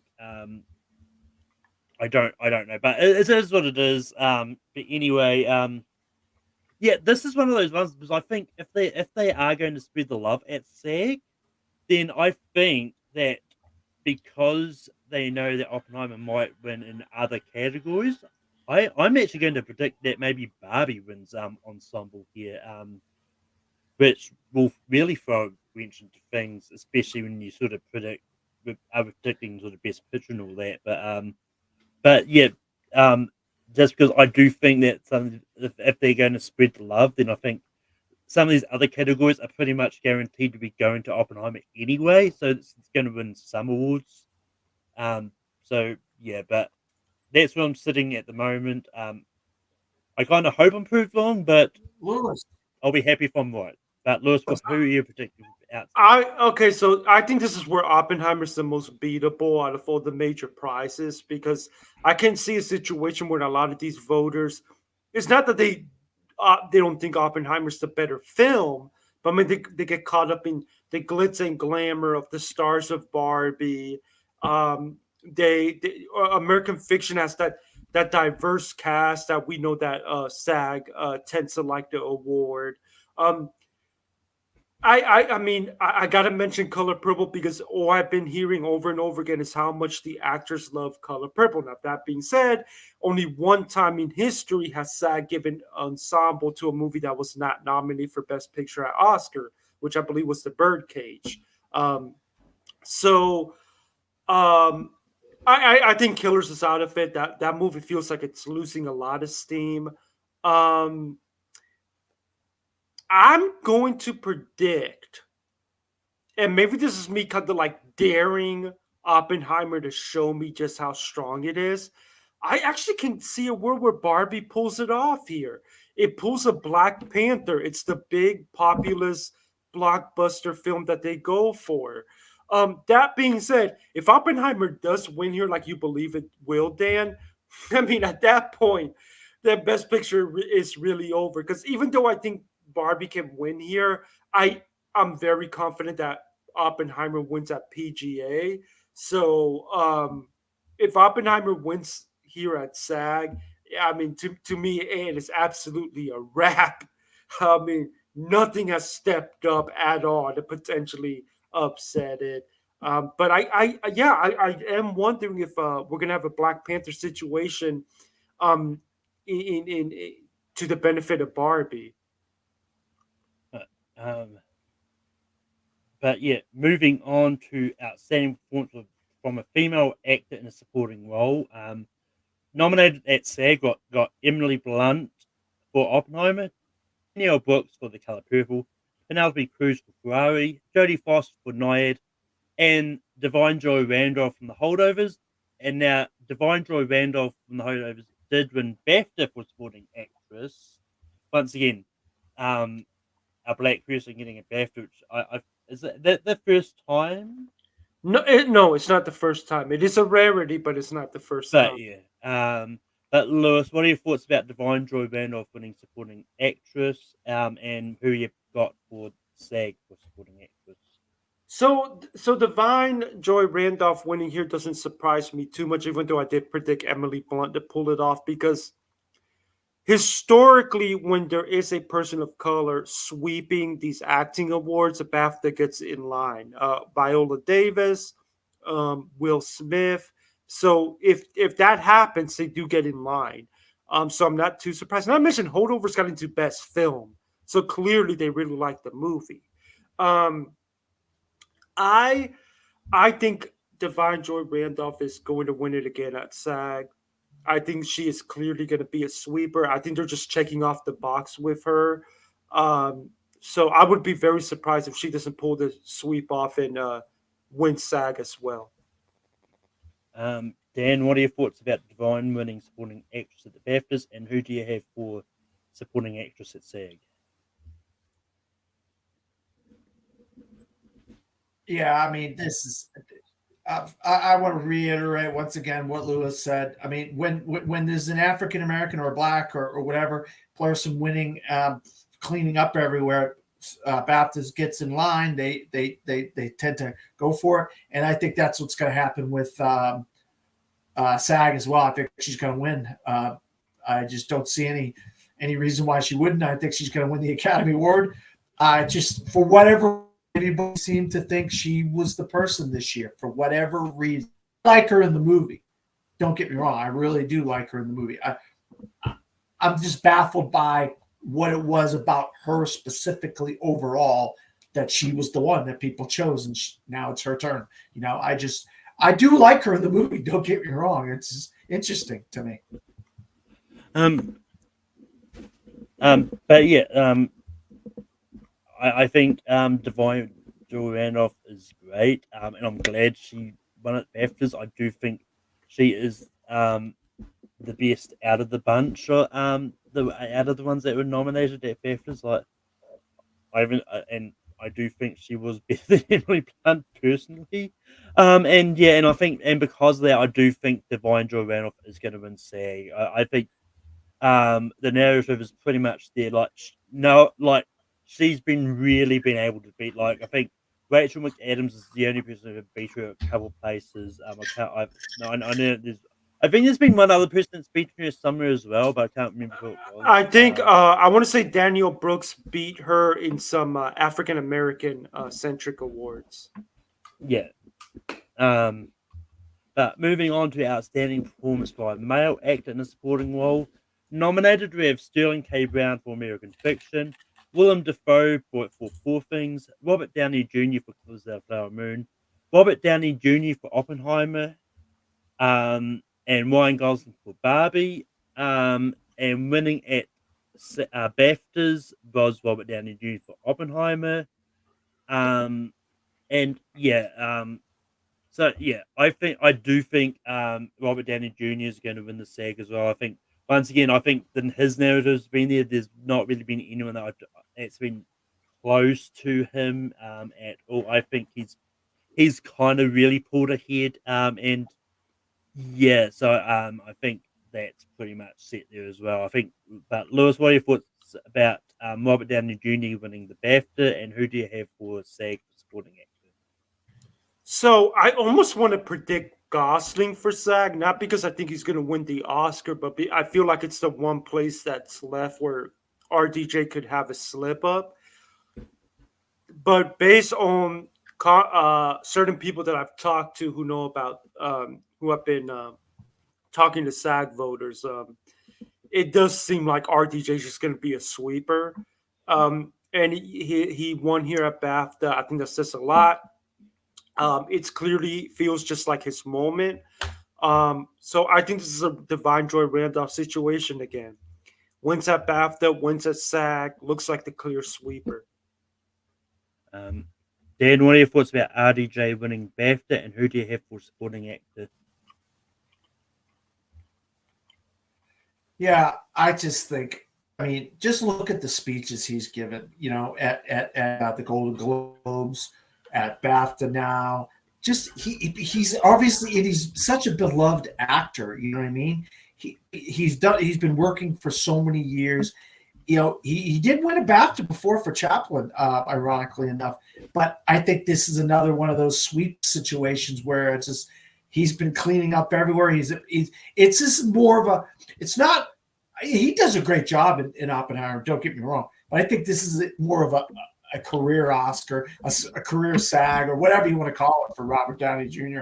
And by the way, you did say Robert De Niro in Oppenheimer. You said both Robert Downey Jr. and Killers of the Moon and Oppenheimer, but you didn't say Robert De Niro, or at least it didn't sound like you said Robert De Niro. I did say Robert De Niro. I probably said it so fast that it sounded like that because they're both pretty similar when you look at their names written down too. But okay, yeah, it sounded like you said Robert Downey Jr. for Killers of the Flower Moon. There. Look, I blame the Wikipedia. Yeah, Look, I blame the Wikipedia articles for putting those two names up above each other.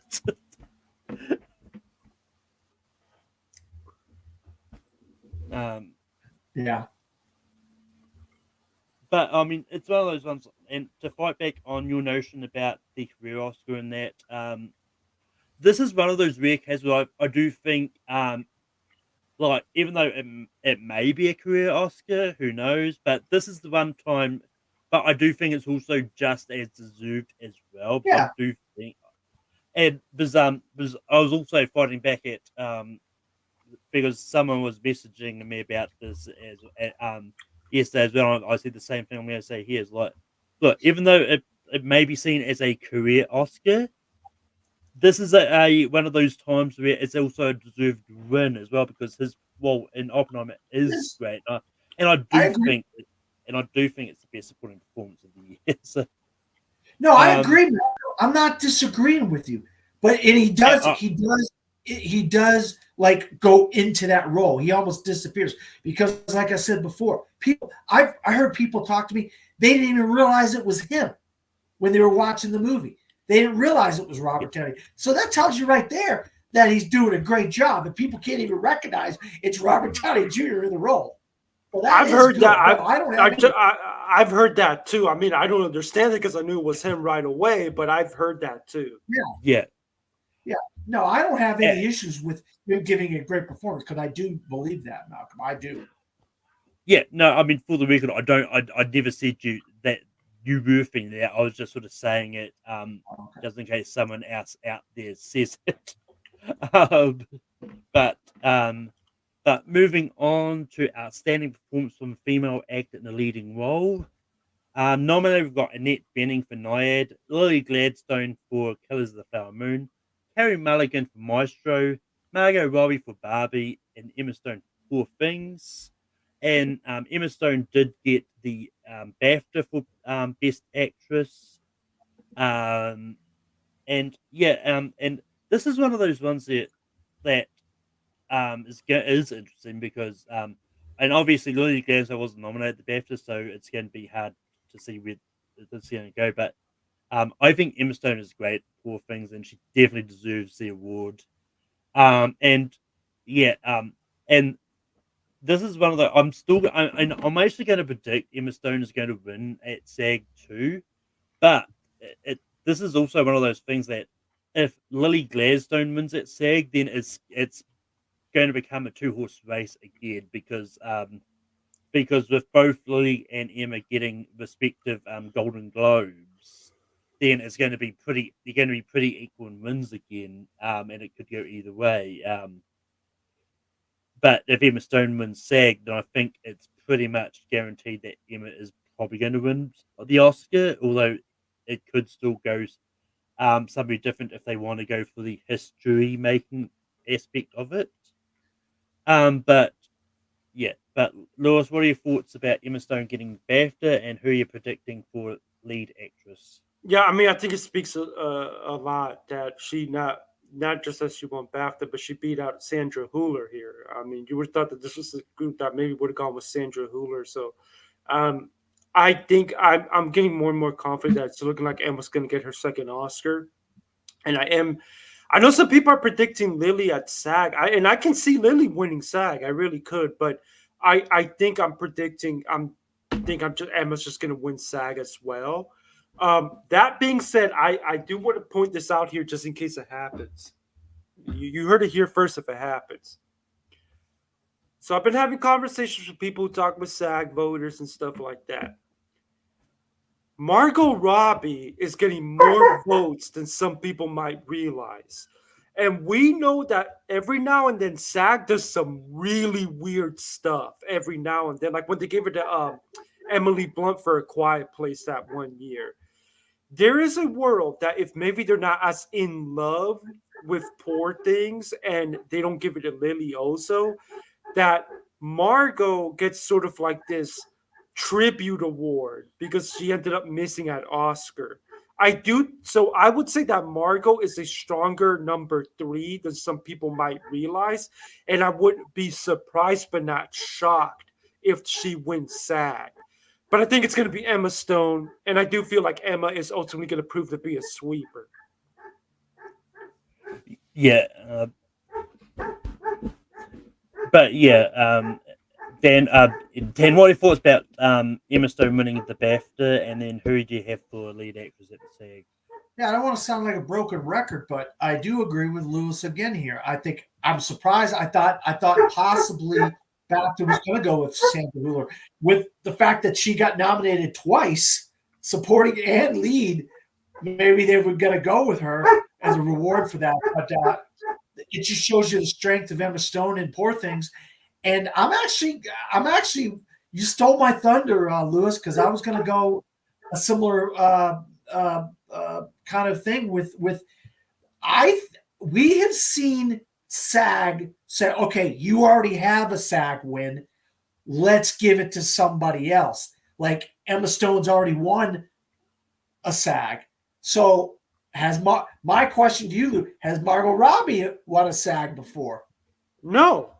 And again, I'm not just saying this like I just to add more to what we're saying here, Dan, is I will tell you that I remember last year when I was having conversations with people who talked to SAG voters and some SAG voters themselves, where I started realizing, oh wow, there does seem to be a lot of support for Jamie Lee Curtis. Now this will be a little bit different because as we know, it's not like Margot can carry this to Oscar because she's not nominated there. But I do think there is a possibility, and the actors clearly like Barbie. There is a possibility that she pulls off this sort of weird fluke win here. Yeah, absolutely. And that's what I was thinking, the same thing, Lewis. I was thinking, if you're going to see an upset in one of the acting categories, this is where you could see it. And with the fact that they got into stunts, they got into cast, they got in supporting actor, they got in best actress, they got in ensemble, it shows you the strength of Barbie with the acting branch. And And if they could be thinking, well, Emma's probably going to win the Academy Award. Let's give it to Margot here. She's never won, and she's the face of this movie, and that's our way of just rewarding her for a lot of great films in the past.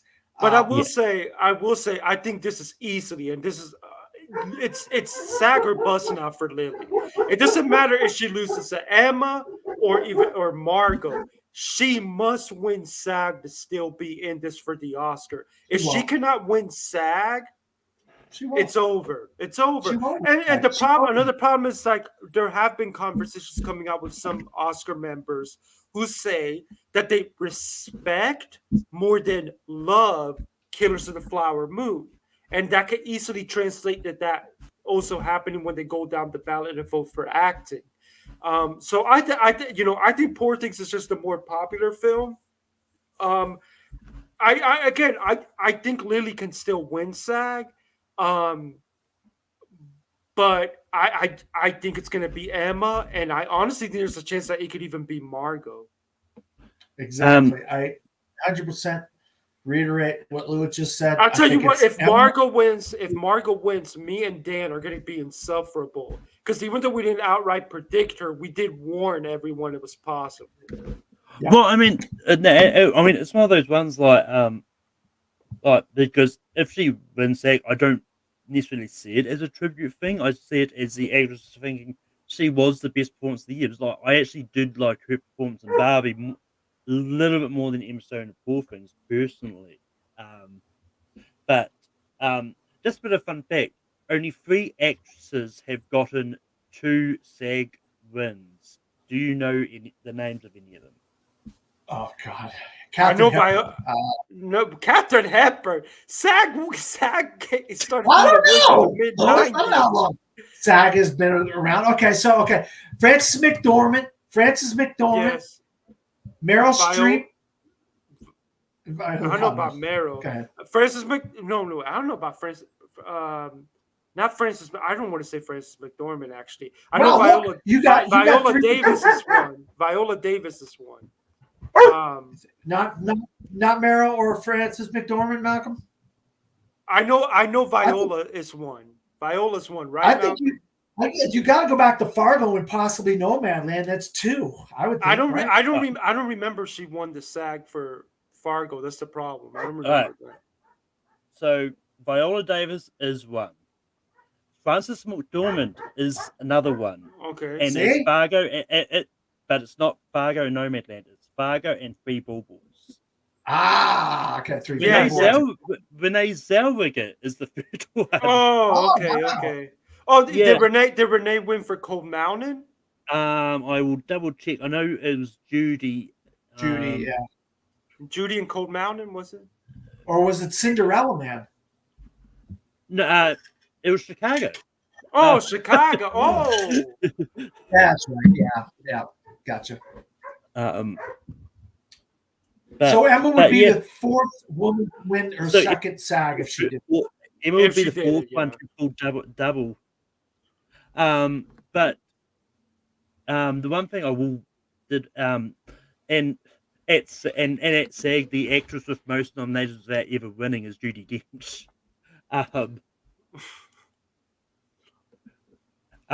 Wow, really? Judi Dench has never won a SAG? She didn't even win the Shakespeare in Love year? No, she's had the most nominations without ever winning. But anyway, the one thing I was going to say is, if Carey Mulligan ends up winning SAG over both Emma and Lily, does that put her in the conversation for the Oscars, or is it? Do you still think it's going to be either Emma or Lily if one of them? I would be shocked. Like, I wouldn't be shocked if Margot pulled it off. I would be shocked if Carey Mulligan won. If she wins at SAG, I have to think that she and not Lily could potentially upset Emma. But even then, I'd probably still be predicting Emma at Oscar. Yeah. But moving on to outstanding performance of a male actor in a leading role, Bradley Cooper for Maestro, Coleman Domingo for Rustin, Paul Giamatti for The Holdovers, Cillian Murphy for Oppenheimer, and Jeffrey Wright for American Fiction. Winning the BAFTA was Cillian Murphy for Oppenheimer. Lewis, what are your thoughts about Cillian Murphy winning at BAFTA, and who do you have for SAG? Yeah, he won like he needed to. If Paul would have won at BAFTA, would have been over. I do think Paul's gonna win at SAG. I would not be surprised at all if Killian pulled it off. From the people that I've been talking to that are talk to SAG voters or SAG voters themselves, it's a tight race. It's really close. I can see Killian winning, but I do tend to think Paul's going to pull it off at SAG. But this was a big win for Killian here at BAFTA. He needed this. Obviously, if he wins SAG, it's over. He can already start preparing his Oscar speech. But I will say this, and I know people are going to get on me because I'm part of Maestro Hive and all this shit's crap.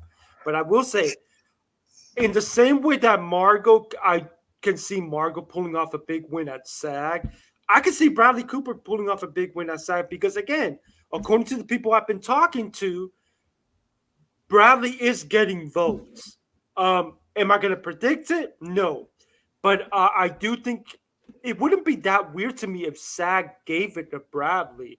Now, I actually don't think it would make me predict him for Oscar. I would probably at that point just go with Killian because he's going to be the Best Picture winner. But I would say that I don't think it's impossible that Bradley wins here. But I do think it's going to be Paul, and I do think Killian can potentially do it. But I think we're going to see a split, and we're going to go into Oscar night wondering, is it going to be Killian or is it going to be Paul? Dan,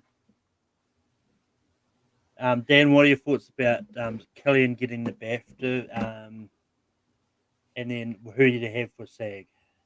Yeah, he had to win BAFTA. People were talking about Paul Giamatti is going to win. I was like, what are you talking about?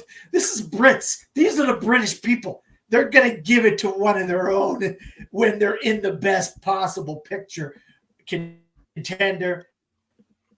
Same thing with director. They're going to give it to one of their own. It showed me, if you look at all the kind of the winners, most of the winners in BAFTA, they were British people, British centric, something to do with a film that a British director made or a British actor was in. A lot of the Brits cleaned up at BAFTA. So I didn't, even though they gave casting to Holdovers and Divine won, they clearly showed that they loved the Holdovers. They weren't going to give that to if Paul Giamatti had won, forget about it. Put a fork in it. It's done. But this is going to be the one. Exactly what Lewis said. Once again, he stole my thunder. I was going to say the same exact thing. If Paul wins here, you got a race for Oscar. If Killian wins here, it's over. But if neither one of them win, I don't know what it is. I have a sneaking suspicion that Bradley could win here. I don't know why. I don't know what is making my brain think that way. But I just feel like there's a shot that Bradley could pull this off. Same thing with Margot at SAG. SAG does some odd things sometimes, and it's not about the clean sweep. They think of who it's, we talk about a popularity contest with the Academy Awards. Sometimes SAG has their own popularity contest amongst themselves, the actors, and they're like, whose turn is it? Who do we want to reward this time around, which we respect for all these other great performances? Both Killian and Paul have done it for decades. And don't forget that it's SAG AFTRA. AFTRA, which are the folks involved in radio, they're going to have a bit of a populist mindset, a big movie star mindset. So yeah, and I will tell you, like, the conversations I've been having, there are votes, significant amount of votes coming in for Bradley. Paul and Killian are in it. And Paul has won a SAG before. Yeah. John Adams. So that's the thing you got to remember about Paul Giamatti. He has already won for John Adams. Killian has not won. So that's another thing you got to think about there. Well, to be fair, Paul Giamatti hasn't won in this category at SAG either. So. No, but he's won a SAG. That's all. That's all I'm saying. He's won a SAG for John Adams. He did get a lot. He did get some of the biggest applause also at the nomination luncheon. So there you go. So then that's a key. That's Yeah. that's something you can take. You might be able to take to the bank if you got great applause at the nominee luncheon. Yeah, I mean, it's one of those ones like I'll be really disappointed if SAG if Bradley Cooper wins. I thought Paul Giamatti and Cillian I would howl. I would howl. Here's the thing: when the SAG results are coming in, I'm actually going to be at a bachelor dinner. Let me tell you, if that result comes through my phone, I'm going to howl and think about Malcolm. Well, Malcolm, you gonna be watching on Netflix with me? Are we both watching on Netflix together? Well, I mean, I probably will. I'll be watching it. I mean, I'm not going to be not watching it. Yeah, hey, it's on Netflix. Might as well watch it, right? But I mean, and you know, like it's going to be one of those things like what I was about to get at. Is like it's not so much because I hate Maestro. It's more because I do think Paul Giamatti and Cillian Murphy are the better acting performances in over Bradley Cooper. And it just like and with what I said about Margot, as I said, I do think Margot is very close.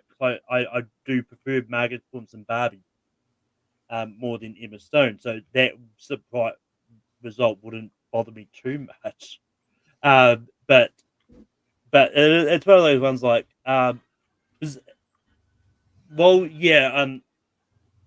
like I get it. Like Paul Giamatti's won a SAG before for a different category, but this is one of those ones like I do think SAG will take into account on which category people are nominated in too, and Paul Giamatti hasn't won in best in this one before. He's been nominated once for Sideways, but didn't win. So I mean, it's one of those ones like but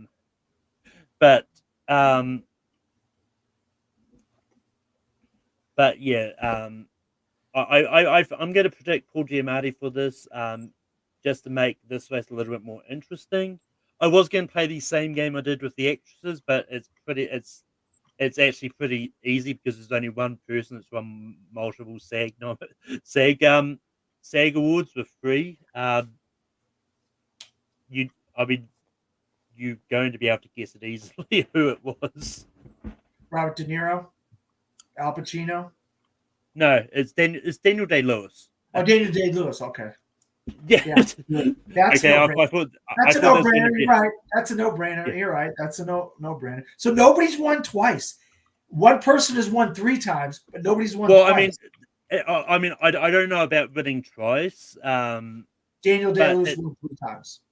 Yeah, but it's also one of those ones. Once I get that back, but it's also one of those weird things where the most nominations an actor has gotten is much less than the actress side of things anyway, because the most nominations any actor has had is 6.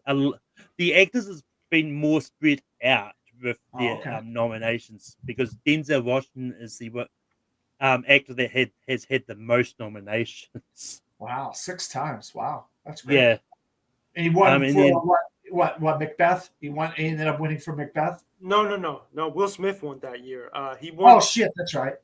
Yeah. Yeah, I think he's probably won for Training Day or Malcolm X. No. Training Day. Malcolm X came out before they started doing SAG Awards. Yeah, I did. That's why I was about to stop myself there. Oh, okay. All right, my bad. No! You know what? He won for Fences. That's what he won for. That's right. That was the big Denzel versus Casey Affleck year. And then and Viola also won that year.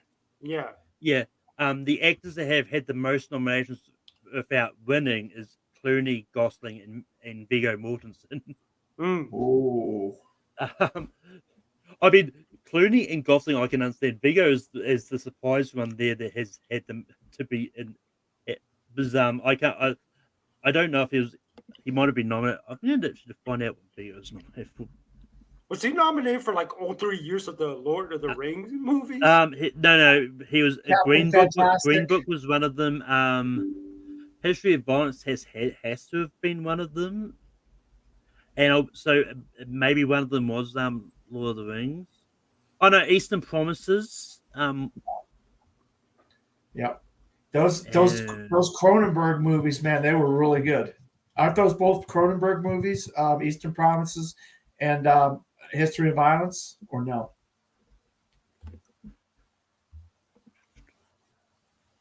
Didn't Cronenberg get out of doing horror for a while there? And he had this thing with Viggo Mortensen? Cronenberg.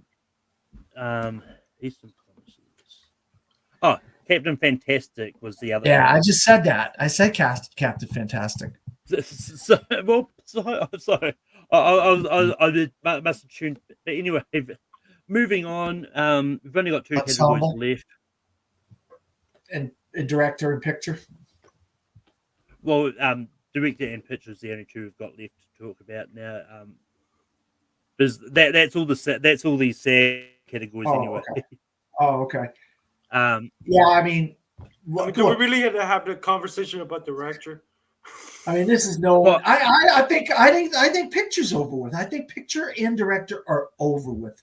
Lewis. I mean, at least with picture, we can build up some anticipation over SAG PGA weekend. But director is done. It is over. The man can already start practicing his acceptance speech. But you could see the tea leaves, Lewis. You could where people. No, I agree. People are weak here. People are weak there. People are weak there. I agree. There's so much weakness all over the place for all of these movies. And what's the only movie that's shown strength everywhere? I agree, but my point, Dan, is like, let's say Barbie American Fiction pull off an upset in SAG Ensemble. Okay, that at least allows a little bit of conversation before Oppenheimer probably wins PGA. But director is done. It's over. Even last year, there was a little bit of a hint of people debating about Steven Spielberg. Like, it's done. It's over. Yeah. Nolan can. I'm telling you right now, if you are watching this and you bet on the Oscars, you can put as much money as you want on director. Trust me on this. It is over. I would. I put my 500 points from Gold Derby on Nolan right now. If it was me, if I had my 500 points, I would definitely put those 500 points on Nolan. I would definitely do it, Lewis. For whatever reason, can't get my Golden Derby to work. Yeah, so we really don't have to have this conversation, Malcolm. Everyone and their mom knows that director is over. Christopher Nolan's finally getting his moment. This is Steven Spielberg with Schindler's List. This is a director Martin that has Scorsese been with The Departed. Yeah, Guillermo with Shape of Water. It's his moment. Yeah. But anyway, I was actually going to get into that because I was going to say lump both of these together, because it was about the same movie anyway, and two, pretty much what Lewis said, like best directors pretty much in the bag. Nolan, he got both DGA, he got BAFTA. At this point, at this point, I don't think there's any way. I think he's clear. He's miles ahead. He's miles ahead of whoever is number 2 in this category. But I did want to shout out that Celine Song got the DGA for best first time feature, which I do think is pretty deserved. Like, she's not nominated in that category at the Oscars. There's no way there was never any chance she was going to put an upset. And I think that was a tougher competition than people give it credit for, because I do think Cord Jefferson probably got votes. So I do think that she really earned that. And Oppenheimer got picture at BAFTAs. It's still clear to the front runner. At this point, I don't think there's a chance that there's anything else. But At That this does- point, the question is it La La Land? And the problem is that Moonlight, at least there were tea leaves for Moonlight, and La La Land missed SAG Ensemble, which was a big red flag. That's not happening. Let's not try to manifest a La La Land situation at the Oscars. This is not. It's going to win. It's going to win SAG Ensemble. It's going to win Best Picture. It's going to win Best Director. The only question mark for Oppenheimer is it going to win Best Screenplay? I believe that's the only real question mark. That if you look at now it's going to win Best Sound. Yeah, well, sound. Well, those aren't that big a deal, though. I mean, it's actor, screenplay that are the real only kind of question marks. Well, let me just say it like this, because we know Malcolm's got to go soon. To me the question is going to be: does it match or exceed how Everything Everywhere last year? How many did it win last year? How many did 7? 7. Oh. It's not going to beat the Above the Line record like Everything Everywhere did, but can it beat the over? It got 7. I think it wins at least 10. 10. 10. Okay. Yeah, I think Oppenheimer wins 10. I'm not going to go that far, but we can have that debate when we get to the prediction show. Look. Picture, director, actor, supporting actor, cinematography, editing, score, possible screenplay, right? Possible screenplay, possible costumes, probably not costumes, probably not costumes. So we got 8 right there. That's 8 right there. Okay, that's 8, but that's not 10. No. Yeah. So what else we got? We got production design, costumes, potential, but those are things. Dan, we'll get to that. Get to that. Malcolm's got. We'll have this debate when we get to our final Oscar predictions for winners. All right. Just because I can't remember what categories it's all nominated in, and I'm not going to basically try to find it at the moment. I was trying to think of the categories I was going. Now. Yeah, no, I get what you're trying to do, but yeah, and yeah, I mean, very quickly, screenplay could be it may not even win screenplay because, as we said earlier, like it could be American Fiction. It could be Barbie to support them to spread the love a little bit. But it's got 13 nominations. So it's got 13 nominations. So there's a potential of 10. If you got 13 nominations, there's a potential of 10, isn't there, Lewis? Yes, but we will get to that in the prediction show where I show you how hard it would be for it to hit 10. Right. Okay. Anyway, all right. That's fine. With that being said, that is the end of the show for this week. We'll be back next week where I believe we'll be talking about, costumes come out this week. I think we've got we'll have SAG and PPGA, WGA nominations if we care about that. And then Visual Effects Society. But yeah, so we will have a few things coming out to talk about next week. But yeah, and until next time, we'll see you when we see you.